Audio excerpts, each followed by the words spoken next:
Hello welcome everyone हाम्रो financial statement of bank and financial इन्स्टिट्युसनको next पार्टमा तपाईँहरूलाई स्वागत छ। यो चाहिँ कन्सेप्चुअल पार्ट हो। हामीले योभन्दा अगाडि एउटा कन्सेप्चुअल पार्ट पढिसक्यौँ। कहाँसम्म पढिसक्यौँ त भन्दा 6 नम्बरसम्म हामीले पढिसक्यौँ।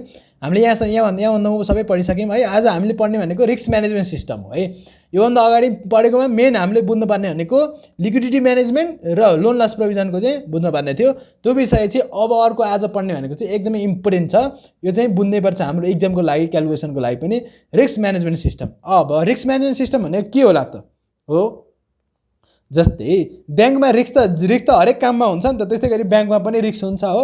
अब ब्याङ्क्समा रिस्क के कति छ, रिस्कलाई कसरी म्यानेज गर्ने भन्ने त हो। अब हेर्नु है त, रिस्क म्यानेजमेन्ट सिस्टम भयो। अब रिस्क छ, ब्याङ्कलाई रिस्क कति छ त भनेर त्यो रिस्क अनुसारको क्यापिटल छ छैन त हो। जस्तै यदि त्यो रिस्कको कारणले ब्याङ्कमा हुने त्यो लसलाई रिकभर गर्नको लागि ब्याङ्कसँग सफिसियन्ट क्यास छ छैन त हो, त्यसलाई पुरा गर्नको लागि सबै क्यापिटल छ छैन त भन्ने कुरा भनेको के हो त भन्दा क्यापिटल भयो।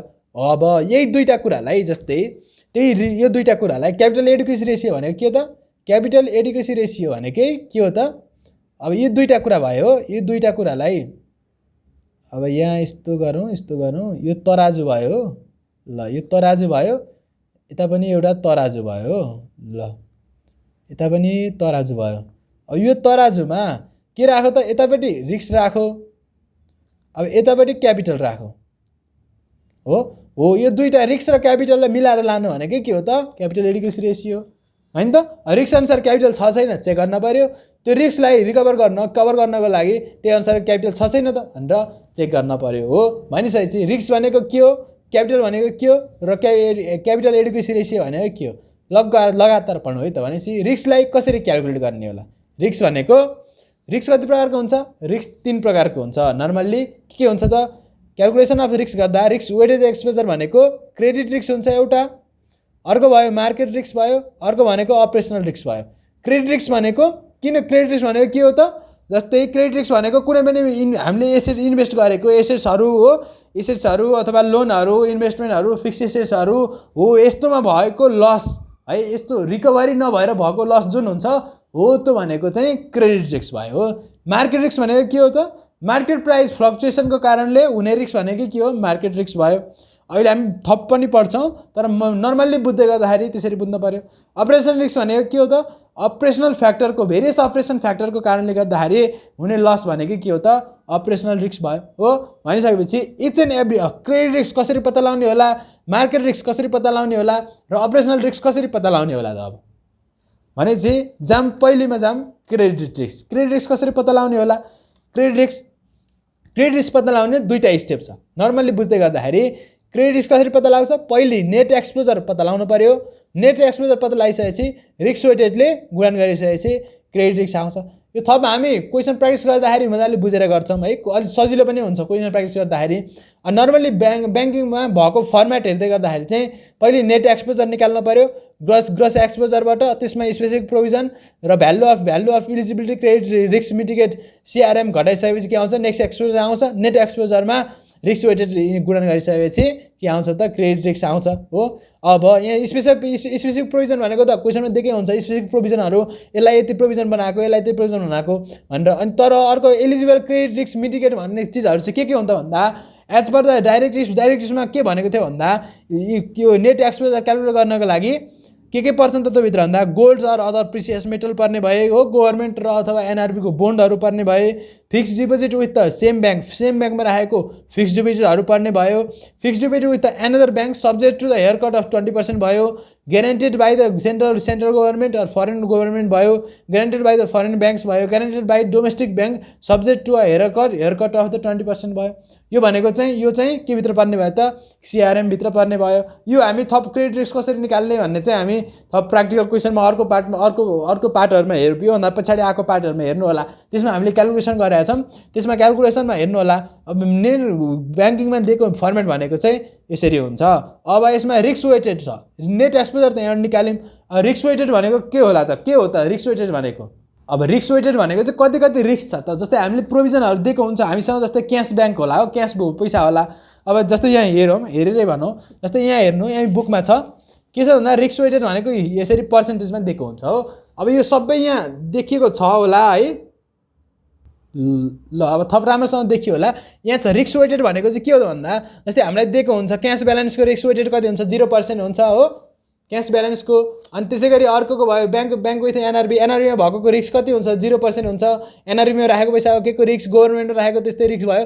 यसरी रिस्कहरू चाहिँ यहाँ दिएको हुन्छ तपाईँले हेर्नु होला स्क्रिनसट गरेर पज गरेर हेर्नु होला पढ्नु होला एकचोटि। यसरी चाहिँ यहाँ रिस्कहरू दिएको हुन्छ। अनि अझै थप छ पछाडि पनि छ रिस्कहरू। यो चाहिँ ब्यालेन्स सिट आइटमको रिस्कहरू भयो हो। क्रेडिट रिस्क निकाल्दै हेर्दाखेरि हामी थप मजाले पढ्छौँ। यो ब्यालेन्स सिट आइटमहरूको रिस्क भयो। अब नन ब्यालेन्स सिट आइटमको पनि रिस्क त्यसै गरी छ हो। यो माथि दिएको छ यहाँ यो पढ्नु होला यो बज गर्नु होला अनि पढ्नु होला यो है। यो ब्यालेन्स सिट आइटमको हो यहाँसम्म। अनि अफ ब्यालेन्स सिट आइटमको यो लास्टै छ याद गर्नुपर्छ नि त। याद गर्नैपर्छ यो चाहिँ है। यो कहिलेकाहीँ क्वेसनमा दिएको हुन्छ एकदम माया गरेर नभए याद गर्नैपर्छ है। यो चाहिँ याद गर्ने अनि तर यो सबै याद गर्न पर्दैन यत्रो सबै मेन इम्पोर्टेन्ट हुन्छ हामी प्र्याक्टिकल पढ्दै गर्दाखेरि भन्छौँ त्यो। यो बज गरेर पढ्नु होला आफै। यो चाहिँ रिस्क वेटेड एक्सपोजर दिएको हो। यसमा कति कति रिस्क छ भनेर दिएको। अब यहाँ छ थप अरू ल यो नि बज गर्नु होला अनि पढ्नु होला है त। ल क्रेडिट रिस्कमा भएको रिस्क वेटेडमा त्यसरी दिएको हुन्छ। त्यो रिस्क वेटेडले मल्टिप्लाई गरिसकेपछि नेट एक्सपोजरलाई हामी क्रेडिट रिस्क निकाल्छौँ हो। ल अब अर्को नेक्स्टमा जाऊँ। क्रेडिट रिस्कपछि के छ हाम्रो क्रेडिट रिस्कपछि के थियो त मार्केट रिस्क। ल मार्केट रिस्क भनेको के हो त मार्केट रिस्क भनेको त त्यही जुन जति फ्लक्चुएट हुन्छ त्यही फ्लक्चुएट भएकोमा हो हैन त। ल एकचोटि हेरौँ market risk consist of the investment of the foreign exchange position. Investment कति गरेको छ त्यसमा भएको फ्लक्चुएट अनुसार हुन्छ। अनि त्यसमा भएको फ्लक्चुएट अनुसार भयो। ल मार्केट रिस्क त त्यसमा भएको यहाँ देख्न सक्नुहुन्छ। Market risk consist of the investment and the foreign exchange position. Foreign exchange market investment कति गर्यो त्यसमा भएको त्यसको भएको फ्लक्चुएट अनुसार भयो। अनि अर्को भनेको foreign exchange position. Foreign exchange position भनेको जस्तै आज चाहिँ डलरको भाउ यति बढ्यो अनि यति घट्यो भन्ने सुन्नुभएको होला नि हो त्यही हो त्यो एक्सचेन्ज हुँदै गर्दाखेरि के भयो त भन्ने हो त्यसको रेकर्ड राख्नु पऱ्यो हो। त्यो भनेकै मार्केट रिस्क भयो। कसरी क्यालकुलेट गर्ने त भन्दा यसको पनि हामी प्र्याक्टिकल क्वेसन गर्दै हेर्दा थप बुझ्न हुन्छ हो। तर नर्मल्ली यसको फर्मुला पनि के हुन्छ भन्दा यस्तरी दिएको हुन्छ। तर यो अलिकति डेप्थ जस्तो लाग्छ क्वेसन गर्दै हामी गर्छौँ यसको क्रेडिट मार्केट रिस्क निकाल्ने क्वेसन पनि त्यही अनुसार क्यालकुलेट गर्छौँ। हाम्रो करेन्सी हुन्छ करेन्सी अनुसार अनि हेर लङ पोजिसन सर्ट पोजिसन भयो। ओपन पोजिसन आउँछ ओपन पोजिसन रेट आउँछ अनि ओपन पोजिसन रेटलाई गुणन गरेपछि पैसा आउँछ। यहाँ पैसा आएपछि रिलेभेन्ट ओपन पोजिसन आउँछ अनि त्यसको टोटल आएपछि त्यसको टोटलको 5% चाहिँ हाम्रो क्यापिटल चार्ज गर्छौँ रिस्कमा। अनि 5% आयो अनि त्यसको वेटेड अनुसार रिस्क वेटेड अनुसार हामी यहाँ राख्छौँ। अनि त्यसपछि हाम्रो लास्टमा के आउँछ त मार्केट रिस्क आउँछ हो। यो पनि हामी प्र्याक्टिकल क्वेसन गर्दै गर्दाखेरि थप बुझ्छौँ मजाले विस्तृत। अब मार्केट रिस्क भनेको भइहाल्यो। अपरेसन रिस्क भनेको के होला त भन्दा मेन भनेकै अपरेसन रिस्क भनेको त भेरियस अपरेसन फ्याक्टरको कारणले गर्दाखेरि हुने लस भनेकै के हो त अपरेसन रिस्क भयो।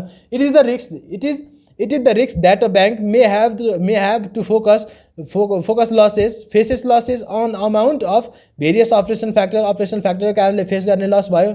Risk that bank may not be able to guarantee the same level of profit that it has been generated in the past due to the various operational factor को कारणले गर्दाखेरि चाहिँ पास्टमा जति प्रॉफिट भयो यो चोटि पनि त्यति नै प्रॉफिट हुन्छ भनेर बैंकले कुनै पनि ग्यारेन्टी गर्न सक्दैन।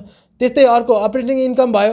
त्यसैगरी focus operating income risk that bank may not be able to generate the same level of operating income हो। पास्टमा जति अपरेटिङ इन्कम भयो त्यति नै फेरि यो चोटि पनि इन्कम हुन्छ भनेर बैंकले ग्यारेन्टी गर्न सक्दैन। किन त भन्दा भेरियस अपरेसनल फ्याक्टरको कारणले गर्दाखेरि। अब यो कसरी क्यालकुलेट गर्ने त अपरेसन रिस्क कसरी क्यालकुलेट गर्ने त भन्दा यसको रिस्क क्यालकुलेट गर्दा नेट इन्ट्रेस्ट इन्कम भयो हो। अनि कमिसन डिस्काउन्ट राख्ने अनि अदर अपरेटिङ इन्कम राख्ने एक्सचेन्ज फ्लक्चुएसन इन्कम राख्ने अनि त्यसमा इन्ट्रेस्टको फ्लक्चुएसन ड्युरिङ द पिरियडको राख्ने। त्यसपछि ग्रस इन्कम आउँछ। ग्रस इन्कमको 15% लिन्छौँ हामी। अनि 15% लिइसकेपछि यो जुन हाम्रो आउँछ त्यस तिनीहरूको एभरेज लिन्छौँ। 3 वर्षको राखेको छ 3 वर्षको लास्टमा यहाँ एभरेज लिन्छौँ। एभरेजको अनि रिस्क वेटेडमा क्यालकुलेट गरेर अपरेसनल रिस्क निकाल्छौँ। यो पनि प्र्याक्टिकल क्वेसन गर्दै गर्दाखेरि थप मजाले बुझ्नुहुन्छ तपाईँहरूले। यो पनि हामी प्र्याक्टिकल क्वेसन गर्दै गर्दाखेरि मजाले पढ्छौँ हो अपरेसनल रिस्क पनि। अब हामीले के पढ्यौँ त तीनटै रिस्क पढिसक्यौँ। रिस्क निकालिसक्यौँ हामीले। क्रेडिट रिस्क पनि निकाल्यौँ मार्केट रिस्क पनि निकाल्यौँ र अपरेटिङ रिस्क पनि निकाल्यौँ। अब यति रिस्क निकालिसकेपछि टोटल रिस्क आइहाल्यो हाम्रो। टोटल रिस्क भनेको के भयो त क्रेडिट रिस्क भयो plus market risk plus operational risk भनेको के हो त टोटल रिस्क भयो हो। टोटल रिस्क भनेको के भयो त credit risk plus market risk plus operational risk भनेको टोटल रिस्क भइहाल्यो। अब जाम नेक्स्ट भनेको क्यापिटल रिस्क पछि क्यापिटल कति प्रकारको हुन्छ नि त क्यापिटल भए 2 प्रकारको हो। गुणस्तरका आधारमा क्यापिटललाई 2 भागमा विभाजन गरेको छ। के त भन्दा टियर 1 क्यापिटल र टियर 2। टियर 1 भनेको कोर क्यापिटल अथवा प्राइमरी क्यापिटल भनिन्छ, अनि यो टियर 2 भनेको सप्लिमेन्ट्री अथवा सेकेन्डरी क्यापिटल भनिन्छ हो। अब यो टियर 1 क्यापिटलभित्र के पर्छ, टियर 2 भित्र के पर्छ भन्दा गुणस्तरका आधारमा चाहिँ यो क्यापिटललाई डिभाइड गरेको हो हैन। अब यो के पर्छ त यो भित्र, ल यहाँ देख्न सक्नुहुन्छ टियर 1 मा के पर्यो त कोर क्यापिटल। टियर 1 मा पेडाबिलिटी क्यापिटल शेयर क्यापिटल पर्यो, irredeemable non cumulative preference share, share premium, propose bonus security share, statutory generated reserve, retained earning, unaudited current year cumulative profit loss, capital redemption reserve, capital adjustment reserve, debenture redemption reserve, dividend equalisation reserve, other free reserve. यो अहिले यो यिनीहरूको यो के हो भनेर मैले तपाईँलाई लास्टमा त भन्छु। अनि त्यसमा के घटाउनु पर्यो, गुडविल, फिक्टिसियस एसेट्स घटाउनु पर्यो, इन्भेस्टमेन्ट इन इक्विटी लाइसेन्स यहाँ हेर्नु होला। यति चाहिँ यो टियर 1 मा पर्ने हो। हामी क्यालकुलेसन गर्छौँ यसको नि, प्र्याक्टिकल क्वेसनमा म बुझाएर गराउँछु यो के हो भनेर। तपाईँहरूले नर्मल्ली फर्मेट यो के पर्छ भनेर थाहा पाउनको लागि चाहिँ यो हेर्दै गर्दाखेरि भयो हो। अनि यसको एडजस्टमेन्टमा के हुन्छ त भन्दा ल यो सर्टफल इन द प्रोभिजन 6 को ए भनेको हुन्छ। यो प्र्याक्टिकल गर्दै गर्दाखेरि म बुझाउँछु सबै, यति फर्मेट हेर्नु होला। अनि त्यस्तै टियर 2 मा के पर्छ त भन्दा टियर 2 मा पर्ने भयो cumulative and redemption preference shares हो, सबअर्डिनेट टर्म डेब्ट, अनि hybrid capital instrument, general loan loss provision, exchange equalisation reserve, investment adjustment reserve, अनि assets revaluation reserve, other reserve भयो हो। अनि हेर टोटल क्यापिटल भनेको त्यही टोटल क्यापिटल फन्ड आउँछ टियर 1 र टियर 2 जोडेपछि। यति चाहिँ यो टियरमा पर्छ भनेर थाहा पाउनु पर्यो हो। ल यति भइसकेपछि क्यापिटल र सप्लिमेन्ट्री र यतिमा यो पर्यो। अब यसको थप हामी क्यापिटल कसरी निकाल्ने, टियर 1 को क्यालकुलेसन कसरी, टियर 2 को क्यालकुलेसन कसरी चाहिँ हामी प्र्याक्टिकल क्वेसनमा गर्छौँ। अनि त्यहाँबाट म देखाइदिन्छु, अनि त्यसपछि तपाईँहरूलाई थप थाहा भइहाल्छ है। ल त्यो हुँदै गर्दाखेरि क्यापिटल पनि सक्यो, हामीले के निकाल्यौँ, रिस्क पनि निकालिसक्यौँ, क्यापिटल पनि निकालिसक्यौँ। अब जाम नेक्स्ट क्यापिटल एडिक्वेसी रेसियो हो। अब क्यापिटल एडिक्वेसी रेसियो भनेको के हो त, क्यापिटल एडिक्वेसी रेसियो भनेको क्यापिटल भनेको के हो, इक्विटी अथवा शेयर होल्डरको फन्ड भइहाल्यो। एडिक्वेसी भनेको एडिक्वेट छ छैन त, क्यापिटल एडिक्वेसी रेसियो भनेको इक्विटी सेयर अथवा सेयर होल्डरको फन्डको हामीसँग एडिक्वेट छ छैन त। जस्तै भोलि कुनै पनि डिपोजिटर चाहिँ पैसा लिन आयो भने त्यसलाई तिर्न सक्छौँ सक्दैनौँ त भनेर चाहिँ क्यापिटल एडिक्वेसी रेसियो चाहिँ मेन्टेन गरेको हुनुपर्छ। अब कोही चाहिँ 1 लाख जस्तै एडिक्वेट छ छैन भनेको, जस्तै 1 लाख इन्भेस्ट गरेर कसैले चाहिँ अरबौँको कारोबार गर्छ भने त्यस्तोलाई एडिक्वेट भन्न पाइन्छ, मिल्छ त, मिल्दैन नि त हो। त्यही भएर भोलि कोही पनि मान्छे हाम्रो ब्याङ्कमा पैसा लिन आउँदै गर्दाखेरि चाहिँ त्यो मान्छेलाई पैसा तिर्न सकिन्छ सकिँदैन भनेर चाहिँ त्यो चाहिँ सक्नुपर्छ भनेर क्यापिटल एडिक्वेसी रेसियो चाहिँ मेन्टेन गरेको हुन्छ हो। ल त्यो चाहिँ हामीले सधैँ मेन्टेन गर्नुपर्छ। अब क्यापिटल एडिक्वेसी रेसियो कसरी निकाल्ने होला त भन्दा जस्तै प्राइमरी क्यापिटल एडिक्वेसी रेसियो भनेको टोटल प्राइमरी क्यापिटल हामीले प्राइमरी क्यापिटलबाट निकालिहाल्यौँ। प्राइमरी क्यापिटल भनेको कोर 1 टियर 1 भइहाल्यो, अहिले हामीले निकालिहाल्यौँ हो। यो टियर 1 भयो, अनि tier 1 divide by total risk weighted exposure, total risk weighted exposure पनि हामीले निकालिहाल्यौँ। Credit risk plus market risk plus operational risk हो, त्यो डिभाइड गरिसकेपछि चाहिँ प्राइमरी क्यापिटल एडिक्वेसी रेसियो आउने भयो इन्टु 100%। अनि टोटल क्यापिटल एडिक्वेसी अनि total capital divide by total risk weighted exposure into 100% भइहाल्यो। टोटल क्यापिटल भनेको टियर 1 प्लस टियर 2 भनेको primary capital plus supplementary capital भनेको चाहिँ के भयो त टोटल क्यापिटल भइहाल्यो। ल अनि क्यापिटल एडिक्वेसी रेसियोमा हामीले मिनिमम रेसियो रिक्वायर्ड मेन्टेन गर्नुपर्ने चाहिँ कति भन्दा प्राइमरी क्यापिटल रेसियोमा चाहिँ ए क्लास र national level B class development ब्याङ्कहरूको चाहिँ 6% प्राइमरी क्यापिटल रेसियो मेन्टेन गर्नुपर्छ र टोटल क्यापिटलको 11%, टोटल क्यापिटल रेसियो भनेको 11% मेन्टेन गर्नुपर्छ। अदर डेभलपमेन्ट ब्याङ्क र फाइनेन्स कम्पनीको चाहिँ यो नेसनल लेभलको डेभलपमेन्ट ब्याङ्क यहाँ पर्यो। नेसनल लेभल भन्दा बाहिरको ब्याङ्कहरू हुन्छ, प्रोभिन्सियल लेभलहरूको होला हो। अरू डेभलपमेन्ट ब्याङ्क बी क्लासको र फाइनेन्स क्लास सी क्लासकोले 6% मेन्टेन गर्नु पर्यो प्राइमरी क्यापिटल, अनि 10% मेन्टेन गर्नु पर्यो टोटल क्यापिटल रेसियो। अनि डी क्लासकोले 4% र 8% चाहिँ मिनिमम मेन्टेन गर्नुपर्छ। योभन्दा बढी भयो त मतलब झन् राम्रो भइहाल्यो हो, तर योभन्दा कम चाहिँ मेन्टेन गर्न पाइँदैन। यदि चाहिँ मिनिमम पनि तिनीहरूले सबैले रेकर्ड गरेको हुनुपर्छ। ल भनेपछि हामीले के पढ्यौँ त, यो एकदमै जान्नुपर्छ है। यो के जान्नुपर्छ भन्दा रिस्क निकाल्नलाई एकदम क्यापिटल एडिक्वेसी रेसियो चाहिँ मेन इम्पोर्टेन्ट हो। यहाँ रिस्क निकालिसक्ने हो, रिस्क निकालिसकेपछि क्यापिटल निकालिसक्ने जान्यौँ हामीले, रिस्क र क्यापिटललाई युटिलाइज गरेर हामी के गर्छौँ त टोटल क्यापिटल एडिक्वेसी रेसियो निकाल्छौँ। हामीले यति बुझिसकेपछि ब्याङ्किङको कन्सेप्ट चाहिँ प्रायः सबै बुझिसक्यौँ। अब हाम्रो बाँकी भनेको के छ त, फर्मेट अफ फाइनेन्सियल स्टेटमेन्ट मात्रै छ। यसको फर्मेट चाहिँ अलि लेन्दी हुन्छ ब्याङ्किङको है, अफिसियल दिएको फर्मेटहरू चाहिँ। ल अब यति बुझिसकेपछि यसमा थप 3-4 कुरा बुझ्नुपर्छ, 3-4 रिजर्भहरूको कुरा बुझ्नुपर्छ। के त भन्दै गर्दाखेरि जस्तै म्यान्डेटरी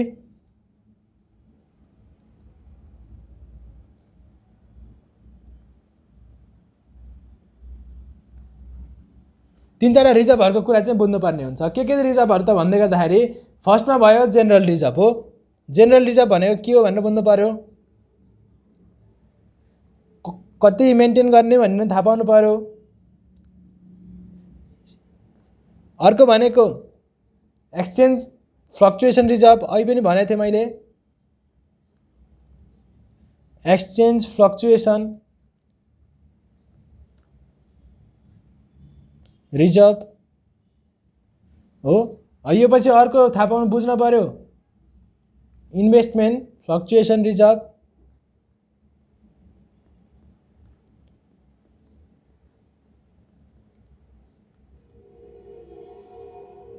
इन्भेस्टमेन्ट फ्लक्चुएसन रिजर्भ। त्यसपछि अर्को बुझ्नु पर्यो कर्पोरेट सोशल रेस्पोन्सिबिलिटी।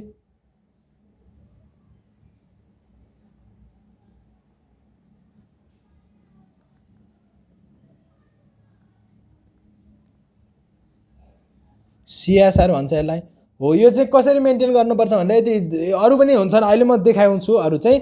यो मेन चाडा चाहिँ बुझ्नु, यो चाहिँ मेन्डेटरी बुझ्नै पर्छ है। यो चाहिँ अब जस्तै कर्पोरेट सोशल रेस्पोन्सिबिलिटी रिजर्भ चाहिँ कति मेन्टेन गर्नुपर्छ त भन्दा कति गर्नुपर्छ CSRमा। जस्तै CSR कर्पोरेट सोशल रेस्पोन्सिबिलिटी भनेको आफूले बिजनेस मात्रै गर्ने हो त होइन नि त, यसो समाजमा हो वातावरणलाई पनि त राम्रो गरिराख्नु पर्यो नि त। त्यसको लागि यिनीहरूले 1% of net profit, 1% of net profit, net प्रफिटको चाहिँ यिनीहरूले 1% चाहिँ के गर्नुपर्छ त ट्रान्सफर गर्नुपर्छ हो।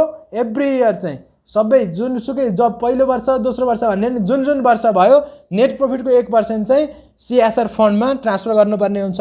कर्पोरेट सोशल रेस्पोन्सिबिलिटी फन्ड भनेर छुट्टै हुन्छ, त्यसमा ट्रान्सफर गर्नु पर्यो रिजर्भमा।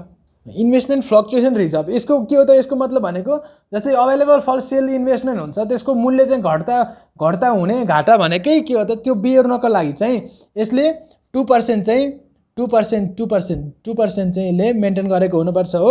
यसमा रिजर्भमा लगेर ट्रान्सफर गरेको हुनुपर्छ 2%। अब अर्को भयो एक्सचेन्ज फ्लक्चुएसन रिजर्भ। ल यसको त मैले अगाडि पनि भनिसकेको थिएँ, यसको त 25% अनरियलाइज प्रफिटको फर्स्ट पार्टमा पढाएको थिएँ। अनरियलाइज प्रफिटको 25% चाहिँ एक्सचेन्ज फ्लक्चुएसन रिजर्भमा ट्रान्सफर गर्नुपर्ने हुन्छ। अर्को भनेको त्यस्तै जेनरल रिजर्भ भयो। ल जेनरल रिजर्भमा यसमा के गर्नुपर्छ भने यसमा 20% अफ नेट प्रफिटको 20% चाहिँ जेनरल रिजर्भ मेन्टेन गर्नुपर्छ। कहिलेसम्म त भन्दा जबसम्म ट्वाइस पुग्दैन, twice of capital paid of क्यापिटलको जबसम्म ट्वाइस पुग्दैन त्यति बेलासम्म नेट प्रफिटको 20% चाहिँ जेनरल रिजर्भ मेन्टेन गरिरहेको हुनुपर्छ। जब ट्वाइस पुग्छ आफ्टर द्याट ट्वाइस पुगेपछि 10% चाहिँ एभ्री इयर मेन्टेन गर्दै जानुपर्छ हो। एप्रोप्रिएट इच इयर चाहिँ 10%ले मेन्टेन गर्दै जानुपर्छ। भनिसकेपछि यो यति रिजर्भहरू कति मेन्टेन गर्नुपर्छ भनेर जनरली यति मैले भनिदिएँ, यति यो कुराहरू चाहिँ जान्नु नै पर्छ है, थाहा पाउनै पर्छ। ल यति बुझिसकेपछि अब हामीले के थाहा पाउनु पर्यो त, यहाँ हामीले नर्मली पढ्ने कन्सेप्टको कुराहरू ब्याङ्किङको सबै पढिसक्यौँ। अझ फर्दर क्ल्यारिफिकेसन प्र्याक्टिकल क्वेसन गरिसकेपछि नै हुन्छ। अब हाम्रो बाँकी भनेको फर्मेट अफ फाइनेन्सियल स्टेटमेन्ट छ हो। फर्मेट अफ फाइनेन्सियल स्टेटमेन्ट तपाईँहरूलाई म देखाइदिन्छु हो। अलिकति यसको हुन्छ, अलिकति त्यो भेग खालको हुन्छ, तर तपाईँहरूले बुझ्नुहुन्छ होला है। यहाँ मैले देखाइदिएँ। ल फर्मेट चाहिँ यही हो यसको। ल अलिकति सानो अक्षर भएर सानो देखिन्छ होला है।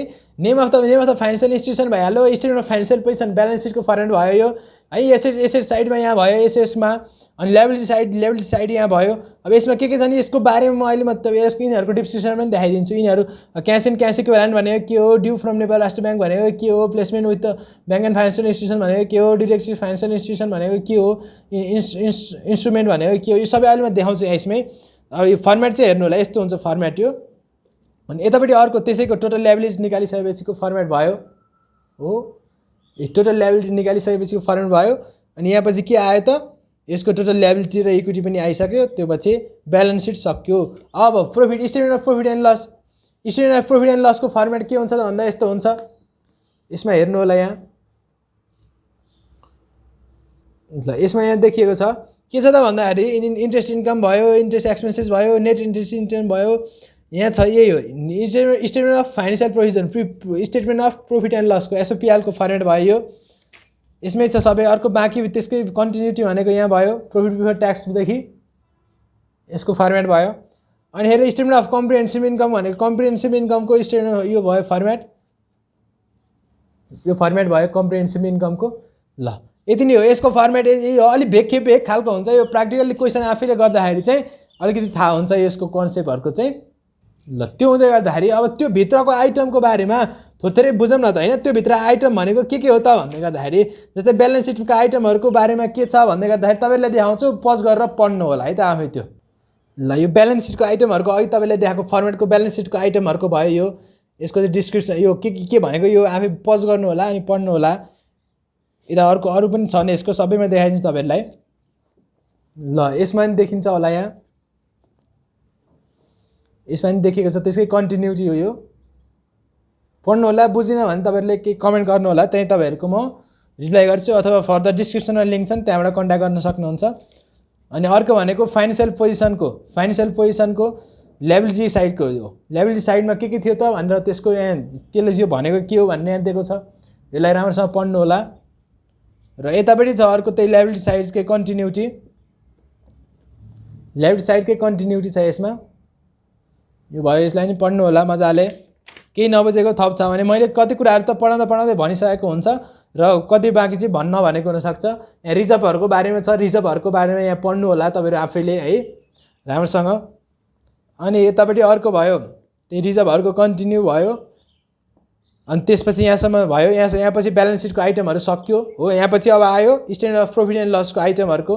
प्रॉफिट एन्ड लस आइटमहरूको यहाँ छ, पढ्नु होला। यो पनि interest income, interest expenses, fees and commission income यो भयो। अनि अझै छ यसको, अनि यसमा यो भयो त्यही प्रॉफिट एन्ड लसको आइटमहरूकै फर्दर यो नि पढ्नु होला। अनि यो पनि त्यही अनुसारको भयो, यहाँसम्म भयो, यहाँ पछि सक्यो। प्रॉफिट एन्ड इन्कमको पनि यहाँ पछि सक्यो। अब यसमा आयो अदर कम्प्रिहेन्सिभ इन्कममा भनेको कुरा कन्टेन्टहरूको बारेमा। त्यसमा नि के भनेको थियो यसमा त्यहाँ अघि फर्मेटमा देखिहाल्नु भयो। यसमा थप डिस्क्रिप्सन भनेको छ, यो पढ्नु होला, नबुझे सोध्नु होला है। ल त्यति नै हो। त्यो पछि त हामीले पढ्नुपर्ने कुराहरू त नर्मल्ली ब्याङ्किङको नर्मल्ली कन्सेप्चुअल कुराहरू त सबै हामीले कभर गरि नै हाल्यौँ है। यसमा भएको कुराहरूलाई हामीले के पढ्यौँ त, मिनिङ अफ ब्याङ्किङ सकायौँ, टाइप्स अफ ब्याङ्किङ पनि पढ्यौँ, नेपाल राष्ट्र ब्याङ्कको अब्जेक्टिभहरू के रहेछ त भनेर। सर्टेन यसको सबै अब्जेक्टिभ पढ्न त एनआरबी एक्ट नै पढ्नु होला, त्यसमै छ सबै है। तर ब्याङ्किङमा मेन चाहिने भनेको के हो बुझ्नको लागि भनेर त्यो पढ्यौँ। अनि टुल्स कसरी रेगुलेट गर्ने रहेछ ब्याङ्क एनआरबीले अथवा ब्याङ्क एन्ड फाइनेन्सियल इन्स्टिट्युसनले टुल्सहरू के रहेछन् त भनेर पढ्यौँ। अनि लिक्विडिटी म्यानेजमेन्ट कसरी गर्ने रहेछ हामीले अहिलेको रिसेन्ट कन्डिसनमा नेपालमा के भइरहेको छ त भनेर पनि पढ्यौँ। लिक्विडिटी चाहिँ एकदमै हाई, तरलता चाहिँ एकदमै धेरै छ भनेर हामीले सुनिरहेको छौँ हो।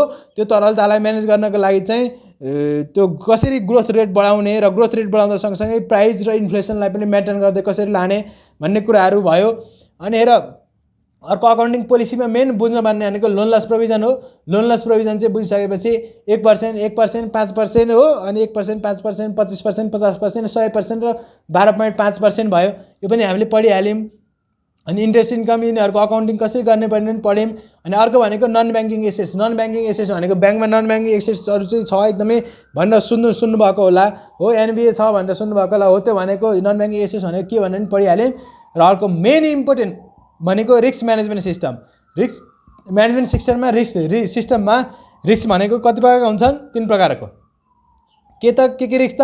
क्रेडिट रिस्क, मार्केट रिस्क र अपरेसनल रिस्क भयो। कसरी क्यालकुलेट गर्ने त्यो नि पढ्यौँ। क्यापिटल भनेको कोर क्यापिटल र त्यो कोर क्यापिटल भयो एउटा टियर 1 क्यापिटल, अर्को टियर 2 भयो सप्लिमेन्ट्री क्यापिटल, त्यो पढ्यौँ। त्यो भित्र के पर्छ भनेर नि हेऱ्यौँ। र फर्दर हामी प्र्याक्टिकल क्वेसन गर्दाखेरि गर्छौँ। अर्को भनेको capital adequacy ratio. Capital adequacy ratio कसरी निकाल्ने र कसरी पढ्ने भनेर नि पढ्यौँ हो। थप यसमा हामीले एउटा के कुरा अगाडि पढाएको थियौँ भने जस्तै यो टुल्स म्यानेज गर्ने टुल्समा हामीले एउटा पढाएको थियौँ एसएलआर पढाएको थियौँ हो। एसएलआर कसरी क्यालकुलेसन गर्ने होला, जस्तै लिक्विडिटी कसरी म्यानेज गर्ने केसमा जस्तै स्ट्याट्युटरी लिक्विडिटी रेसियो भनेर पढाएको थियौँ हो। यो चाहिँ इम्पोर्टेन्ट क्यालकुलेसनको लागि इम्पोर्टेन्ट छ भनेर चाहिँ कसरी क्यालकुलेसन गर्ने भन्दा जस्तै एसएलआर क्यालकुलेसन गर्दाखेरि चाहिँ यो तलको कुराहरू चाहिँ इन्क्लुड हुन्छ। क्यास ब्यालेन्स भयो हो, क्यास ब्यालेन्स, गभर्नमेन्ट सेक्युरिटिज अथवा बोन्ड, एनआरबीको चाहिँ होइन अरू गभर्नमेन्ट बोन्डहरू भए। अनि ब्यालेन्स विथ एनआरबी जस्तै सिआरआर मेन्टेन गर्नको राखेको कति राख्नु भएको थियो पैसा, पहिले ब्याङ्कहरूले कति राखेको थियो त्यो पैसा भयो। अनि इनकेस बी र सी क्लासको ब्याङ्कको लागि चाहिँ माथि एनआरबी नराखिकन उनीहरूले ए क्लासको ब्याङ्कमा पनि राखेको हुनसक्छ कहिलेकाहीँ, हो त्यो पैसा भयो। हो यो भनेको के लागि भन्छ लिक्विड एसेट्स पनि भन्छ। एसआरएल क्यालकुलेसन गर्दाखेरि चाहिँ यो तलको यो कुराहरू चाहिँ इन्क्लुड हुन्छ।